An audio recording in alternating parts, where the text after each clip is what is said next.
Welcome to Relish Books. I have not been on here for a few months, been taking a little bit of a maternity break, but I am back.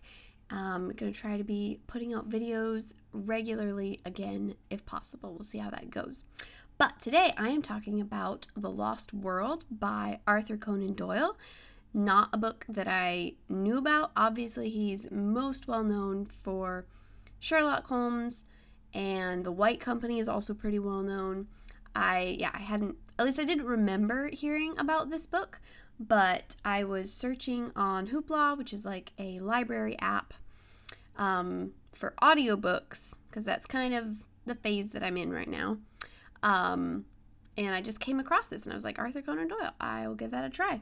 So I give it 4 out of 5 stars. I just like for what it is. Whenever there's stars, you have to consider like for what it is. It's not the best book in the world, but I thought it was really fun. I really enjoyed listening to it. Obviously, with an audiobook, the narrator makes a huge difference. This one, I don't remember his name, but it's just on Hoopla, which since it's like, you just borrow it, it's free. Sometimes they don't always have the best options, but this narrator was really great. He had really fun character voices, which is obviously very important. Arthur Conan Doyle is a really good writer. I think where his strength lies, obviously where his strength lies is in character. That's why Sherlock Holmes is one of the most iconic characters of all time, and Dr. Watson as well, and Moriarty. All his people are super well known. The characters from the White Company are standout as well. And so when you think about this book, the plot is really generic. They're on this adventure, seeking this lost world of dinosaurs and all these extinct things, which even if, it's very dated. The belief system, even for that kind of mindset, the belief system is very dated on, if he was trying to make it like, if such a thing could exist, trying to make it scientific-ish, because I think he would have wanted to be accurate, because he was very, he enjoyed scientific research and stuff like that.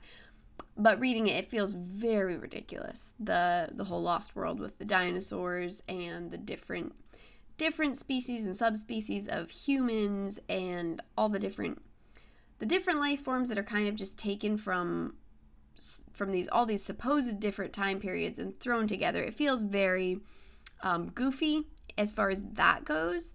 But if you think about it like as kind of a lighthearted, kind of like a sci-fi adventure, if you think about it that way, just kind of accept, okay, this is, this is a fictional world that he's writing. If you think about it that way, it was really, really fun. I wish that it had been more character driven, that there had been more character development rather than because the plot wasn't my favorite. The characters work well within the plot. It's a fun adventure story. And so that's fun, but he definitely, there's a stronger focus on the plot than there is on the characters, and the characters are definitely the strong part. There's this group of 4 guys, and I really, really wish that the book had just spent more time with them, developing their characters, developing their interrelationship, because there's such a contrast to each other. They're so much fun. There's the young journalist, there's the super leader adventure guy, and then there's the 2 opposing scientists who were just like these caricatures of scientists. They were so funny. Professor Challenger, I loved. He was such a great character. And Lord John. Those were the 2 characters that really stood out. The other guys were really there to complement them.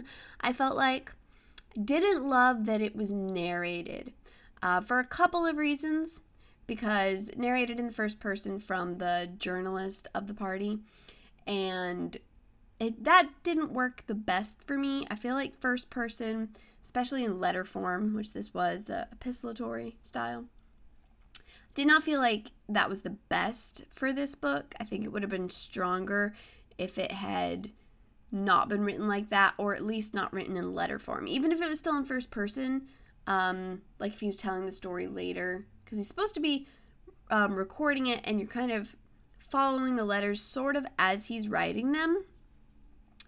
And that just didn't work great. And also, there was some repetition where he kept trying to build the suspense by being like, he would start, after a while, it was like every chapter was starting out with, "You'll never believe what happened next," basically.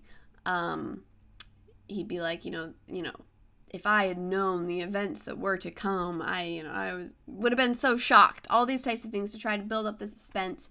That would have been fine a couple times, but then after a while, every chapter, he's just like, "You'll never believe what's happened to us now. It's so shocking, so terrifying. I've never been so terrified in my life. Here's what happened." And yeah, he kept doing that, which I get it being in the letter form, but it got old after a while. But yeah, great characters, just really fun, really funny.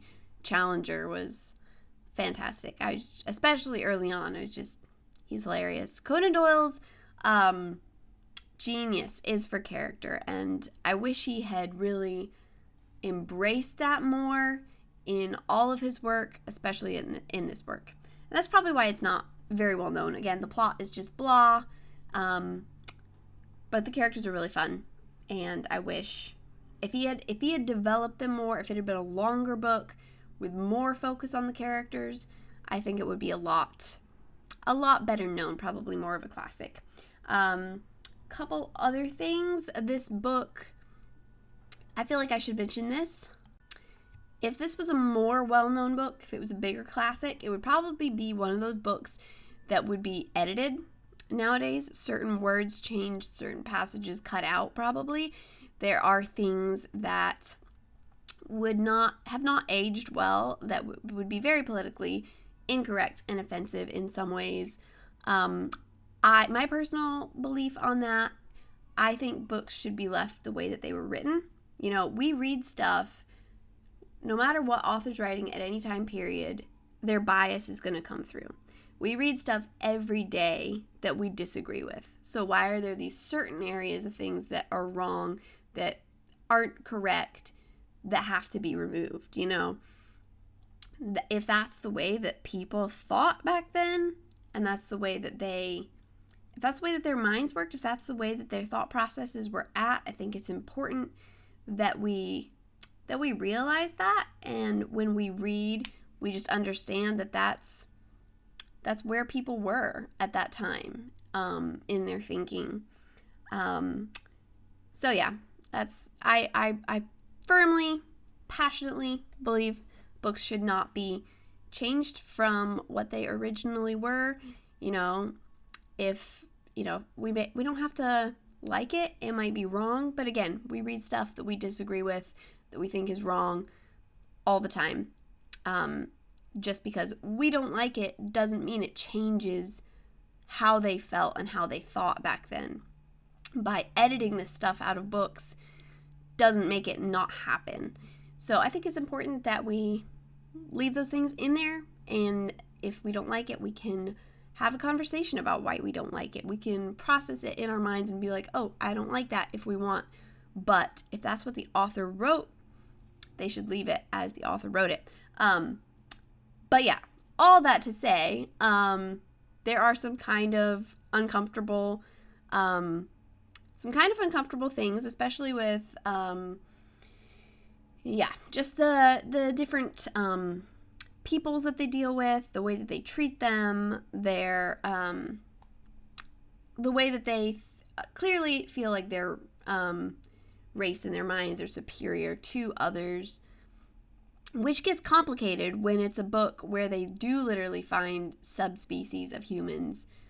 So it's like, well, their brains are superior to those people, but they still maybe don't need to be, just okay with killing all of them like Lord John would be okay with. So I don't know, stuff to think about there. But it's also very interesting, like, reading these things that are very racially incorrect or whatever throughout the book. But Lord John is also, it's in this time period where there's a slave trade going on in South America, and Lord John he has this personal war going on against the slave traders. He's tracked them down and killed a bunch of them single-handedly because he's so passionately against what they're doing, and yet there's still this mindset of superiority.